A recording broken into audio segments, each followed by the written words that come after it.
and welcome to Today's Parent, where we provide you with information and connect you with experts to make your parenting journey a bit more easier. On today's show, we are talking about favourism. Favourism in the family. We could be doing it subconsciously as parents, and on today's episode, it's about understanding what forms of favourism are in the family and how we can mitigate that. In studio today, I have Esther Mbao, a counseling psychologist. Esther, welcome to the show. Thank you, Christine. Today's topic I know is a bit heavy. Yes. And for parents, for many parents out there, me and you being parents as well, it's something we cannot come out openly and even think that, and even say that we are doing it, or even think that we are doing it. Yes. But I know it's a possibility for a parent to have, to have certain, I don't know if it's more love towards one sibling or inclination towards one child over another child, and subconsciously. Sometimes you do that. Sometimes consciously. And sometimes consciously. Yes. What is favourism? Favourism is basically about preferential treatment against another. So when it comes to parental favourism, this is where one parent or both parents perceived or actually give preferential treatment to one child or particular children against the other children. So some of the children actually feeling I'm not being treated equally, or I'm not being treated as well as so and so. So in a nutshell, that is what I would say favourism is. It's just basically treating one of the children a bit better than the other child. Children. Yes, and this could be consciously or unconsciously. Right. It could be perceived, or it could actually be real.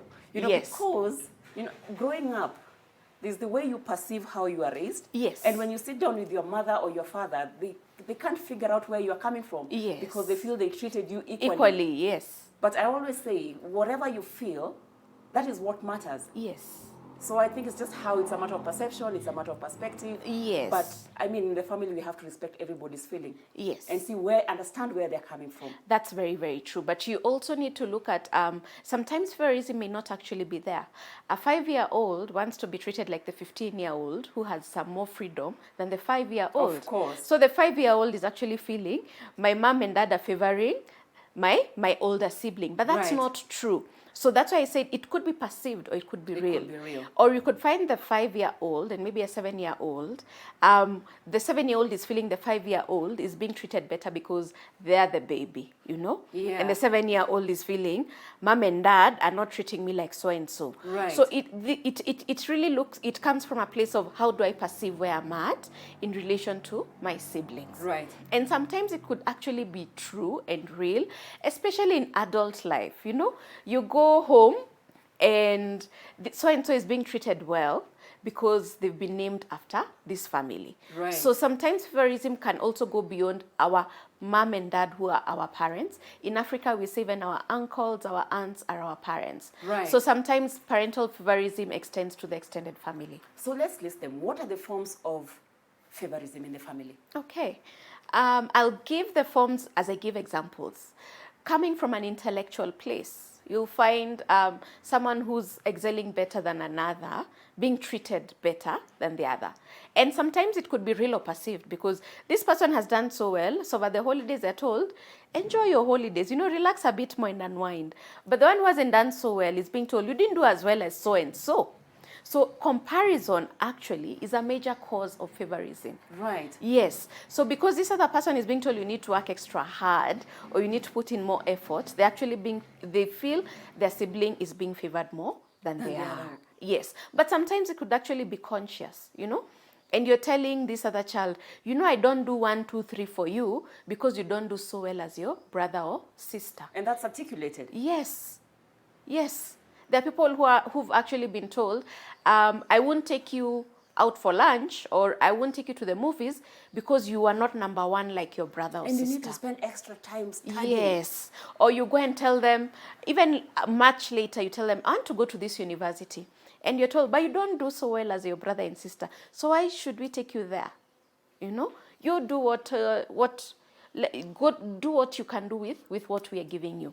And that brings in some favourism. Right. Favourism also comes in terms of gender. Gender. Boys versus girls. Right. We're in Africa. There are families that still follow African culture to the letter. There are cultures that say boys should never be seen in the kitchen and girls should always be in the kitchen and do all the house chores. We're in the 21st century. So there's that girl child has been empowered. Yeah. There's education. And the boy also wants to learn some basic life skills because in this day and age, not everyone leaves their home to go and get married immediately. True. So they need this life skill. And because they're being told culture says boys do this and girls do this, Or boys are taken to school yes, and girls are not taken to school. True. So the girls feel the boys are being favored at their expense. So gender can also be an issue. Also looking at gender, we're in Africa. Sadly to say, there are people who still value boys more than girls. So like you've said, the boys will be taken to school, the girls will be told, you get ready, you know, at some point you will leave us. You need to be married. We'll actually exchange you for cows. So you actually start being treated unconsciously like the cow, you know? So sometimes just the gender factor can bring in favorism. Right. And it's because of the context we're in. So we need to understand that culture also plays a big role when it comes to favorism. Favorism can also come because of sibling position. Like I said, the firstborn and the lastborn. Order. Yes. The firstborn are usually treated stricter and harsher. I think the parents are usually trying to test their discipline and punishment levels with the firstborn. Right. But with the lastborn, you find they've relaxed, especially if it's like the fourth or fifth child. You know, they're like, we've used all our power, all our energy on the others. So you'll find the lastborn getting away with things the firstborn couldn't get away with. Never used to get away with. Yes. So the firstborn will say, hey, you're favoring this child. You know, you're spoiling this child. When it was me, you never used to do 1, 2, 3, 4. So that can also bring in some favorism. The lastborn could also feel, like I said earlier, the firstborn is being treated better because they have more privileges given their age, right, given what they are doing at that point in time. And this lastborn, naturally, they're trying to catch up with the firstborn. That happens biologically. You know, they're like, oh, this is my brother. He's doing this. I also want to do it. But because of the age, they're not allowed to do that. So they end up feeling this favorism in the family. The middle child also, not to be left behind, is wondering, where am I in all this? You know? Yeah. So it seems like this one is being given more attention. This one is being spoiled. Where am I at? So they try to fight for their space. Because there's a theory that goes, the first child, the firstborns, yes, are highly favored. Yes. The lastborns get the most affection from the parents, and the middle children are literally almost nowhere. And you see, sometimes favorism comes from nature. Just the way you've said the birth order. Sometimes it's also just, a cause could be just nature. But if we are aware of it, we are able to control it or take it to a minimal level. But right, you cannot do away with favorism completely, given that it comes from someone's perception. Yes. You know, going into the next segment of what we want to do, I would want you to meet a very special guest of mine. Her name is Carol. Wow. Mm-hmm. And we want to look into the impact of favorism in the family. Because then people go through it as children, but we never think about the impact it has in our adult lives. Yes. So this is something I want us to discuss. But first we're going to hear her story, and then we can take it up from there. Okay.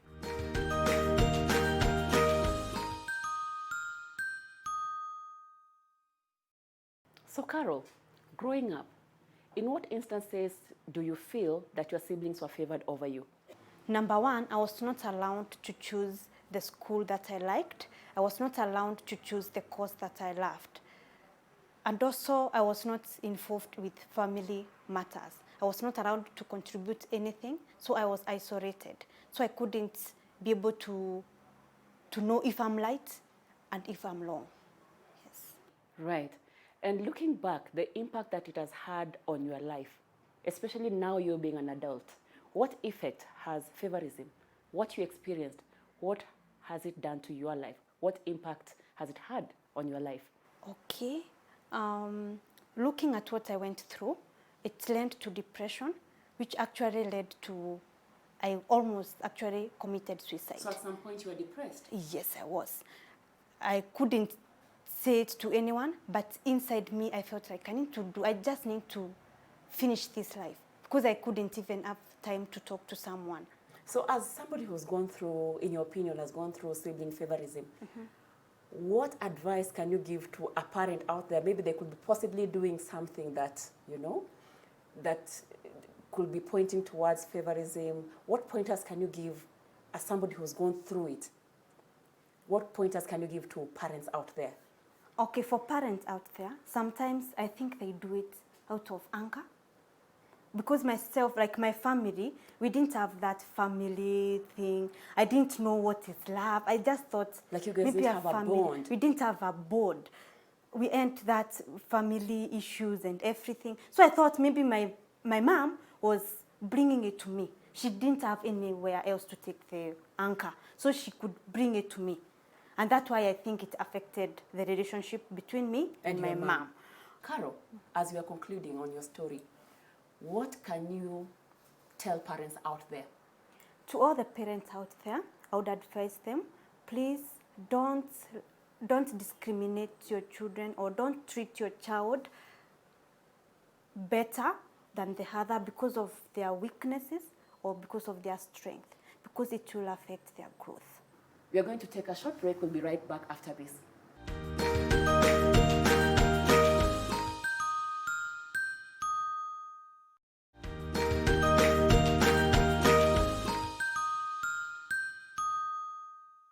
So Esther, having listened to Carol's story, what do you think? I think I've picked up two main pointers. One, favorism occurs when so as parents, we don't know it's taking place. So the child is being affected. They're feeling they're not being treated equally. And this, you can see, it has a long-term effect. Number two, as parents, and we're in Africa, we like to do this. We like to dress our kids the same. We like to take them to the same school. We like them to do the same things. Yet these are two different personalities. So we need to parent our children as they are, not as a group, but as individuals. And this will actually lessen the favorism that we affected consciously and unconsciously. Right. Yeah.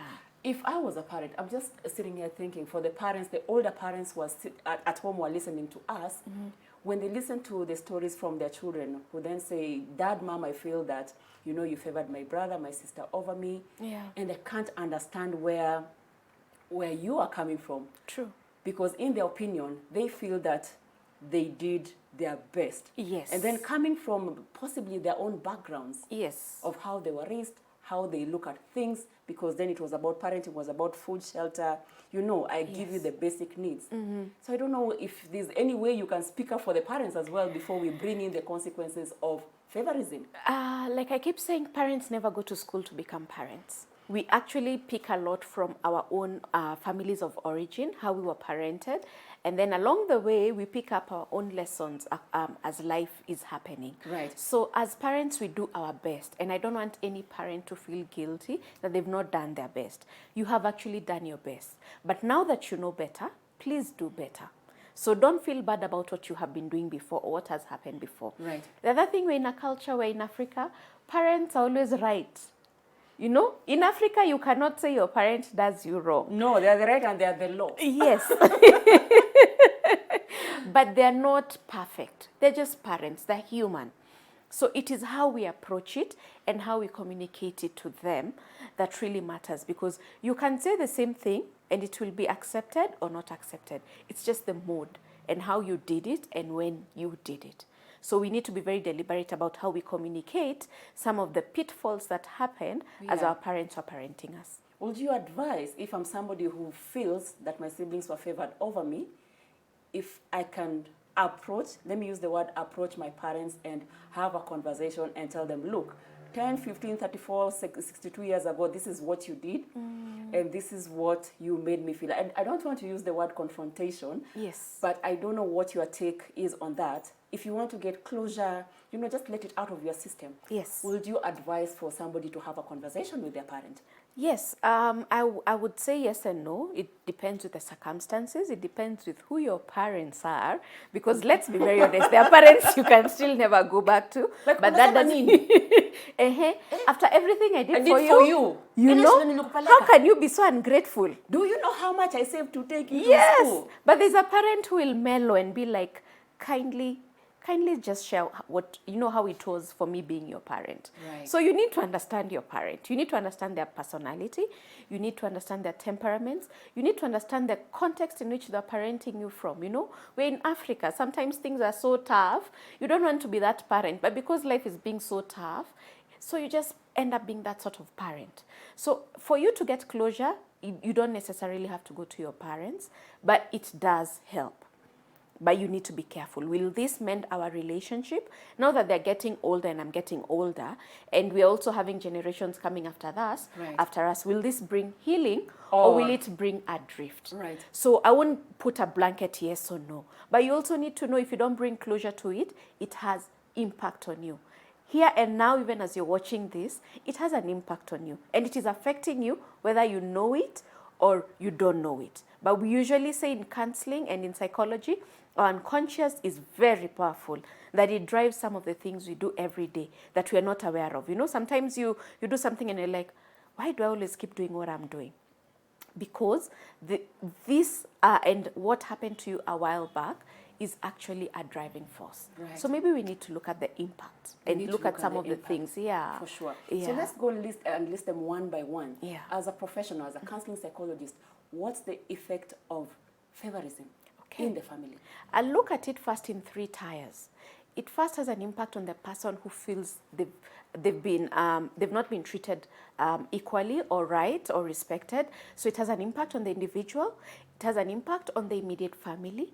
It has an impact on the extended family, and it has an impact on generations to come. Right. It also has an impact on this person and in the society generally and with their other relationships. So with this person as an individual, the self-esteem is affected. So definitely self-esteem issues. Self-esteem issues because you're wondering, I'm not good enough. That's why my parents never treated me like so-and-so. I never measure up because I wasn't treated as so-and-so. Yeah. So your self-esteem, you're always questioning your worth and you're always questioning your own abilities. Yet, people out there could be looking at you and wondering, man, you've got so it, figure it out, You're such a brilliant individual. Yeah, but internally you have this battle of, I am never good enough. So you're always striving to be better, to be bigger. Overcompensating. Yes. That could actually be an impact of sibling favorism, that I'm always trying to overcompensate for not feeling good enough. Right. Or sometimes I just don't care. I'm never good enough, so I'll never do it. What's the point of trying? Yeah, what's the point of trying to be the best person I could be? My parents thought I'm not good enough, so will the world ever think I'm good enough? No. So self-esteem has a big impact on who you are in your day-to-day life, right, in your dreams, in your goals, in the achievements, in the person you can actually become. Apart from self-esteem, there's a general feeling of rejection, because if my parents weren't treating me like others, I was rejected. So you're always feeling rejected. And even when you go to places people are accepting you, you've already rejected yourself. So finding acceptance and accepting that acceptance can be a tall order for you. Right. So this can also lead to depression, because from the act itself, you're angry. First you're angry. You're like, why am I being treated like this? Yeah. So there's a general feeling of anger. And if you don't deal with the anger, it goes to resentment and bitterness and unforgiveness and all this negative energy around you. It's so sad that as a person, the impact of you feeling someone was being favored over you can carry you through life, and it actually limits you and holds you back from being an amazing person. Or it makes you be super amazing because you're trying to compensate. Wow. To the family, there's the cutting links, because you're feeling this person is more important than me. The relationship with this person is affected. Your relationship with your parents, because you feel they didn't protect you, is affected. Your relationship with your other siblings, because why are they not also fighting for me? Why are they not speaking up? Or they're also, or are they cahoots with my parents and with my sibling? Right. So the family tie, where you should go back to even later in life and I'm in a safe zone. You don't have that. Zone for you. So even your own foundation as a person in life has been shaken. Shaky. Yeah, so your relationship with your family is tremendously affected. And that's why if you can go back and have this conversation, right, and people listen to understand, not listen to respond, it can bring tremendous healing. And this healing, if it doesn't take place, can affect generations. Because when you have children, you're not so comfortable taking them home or taking them to your siblings to hang out with their cousins. You can imagine that energy in that family. Yeah, so for generations, people are hurting because of one act or something that happened that you didn't resolve as a family or even as an individual. If you're not able to deal with it with the family, you can go through a process of just letting go. Saying, you know what, this thing won't hold me. It won't tie me down for life. So deal with it as an individual. Deal with it as an individual. Forgive, and let it go. Yes, and you can actually be the one to let it go and start building the bridges in your family. Be the one who says, you know what, it happened to me, but I'll also be the source of healing in this family. How wonderful that would be. Yes. So you can deal with that as well. Relationships with other people, like we've said, your foundation is shaky, your self-esteem is down. So let's talk about the intimate relationship. Someone is trying to court you into maybe marriage. They are telling you you're beautiful and you're thinking, beautiful where? What are you seeing? Yeah. You know, my foundation is shaky. Affirmed. Yes, you were never affirmed. Or even if you were affirmed, it was washed away by what happened. So this person is trying to build a relationship with you. Your primary relationships are an issue. This will definitely be an issue. All those things you're carrying from that relationship, you carry to other relationships. Right. So you can actually see it has an effect, even a ripple effect, so to say, in your other relationships. So you need to be very careful that if you're feeling at some point there was a parental favorism, how do I start dealing with it? How do I start moving away from that? Sometimes we actually say you've been living in that act that maybe 20 years have happened. You've been the walking dead. Life has happened. That one thing that happens to you, based on your perception, so many beautiful totally wrong. things. Yeah, so many beautiful things have happened in your life, but you can't see them because you've been stuck back there in your past. You need to let go of that past, come to the present, and start creating a future that you want. How do you let go? Wow, that's a process and that's another whole talk show conversation of how do you let go. But just first acknowledging, it's very powerful. And you may not acknowledge it to that person, but acknowledging it to yourself and also acknowledging it in a safe space where you can acknowledge the feelings and let them out. I like that Carol said she feels relief because she's talked about it. Just talking about it starts the healing process. But beyond that, we look at, okay, so this person did this. How will we let go? So there are different techniques we use in psychology and in therapy to help you start letting go and to move forward. So this is something, if somebody has gone through it, is something that you can seek professional help and see just how to find, closure and all that. Yes, you can seek professional help. There are those who also feel professional help is not for them. Yep. It is still also okay. Yeah. Find your way, but find the right healing. Please, if you don't find the right healing, that's why we go into depression. That's why we go into drugs and substance abuse. That's why we go into mental illness. Right. Because you've been carrying so much for too long, your body can't handle it anymore. Right. So you start coping with it in very unhealthy ways, and it also takes you now to a place of moving from mental health to being mentally ill. So Esther, as you're winding up, as a generation of the new parents that we are. Yes. Having gone through, our parents have done what they've done. Yes. And of course they try their very best. Issues of the past, we find a way to, just let them go. Yeah. You said it very well that when we know better, we can do better. Yes. So that now that we know better, Yes. tips you can share with parents out there on just how to mitigate favorism. Favorism? The top tips you can share with them. First, deal with your own issues that you carried from your family.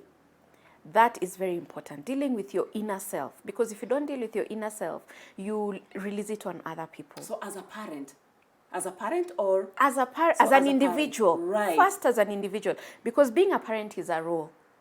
Very well put. Who are you taking into that role? You need to be very clear. This person, is this person whole and complete? Or does this person has issues from their own family that he's now bringing into their current family? Apart from that, now that you know we are all different personalities, please parent your children as individuals. There's that blanket parenting, but you need to take it further and treat them as individuals. Treat each child as they are, take them as they are. They all have their different giftings. They're all equal. It's just that they all have different abilities.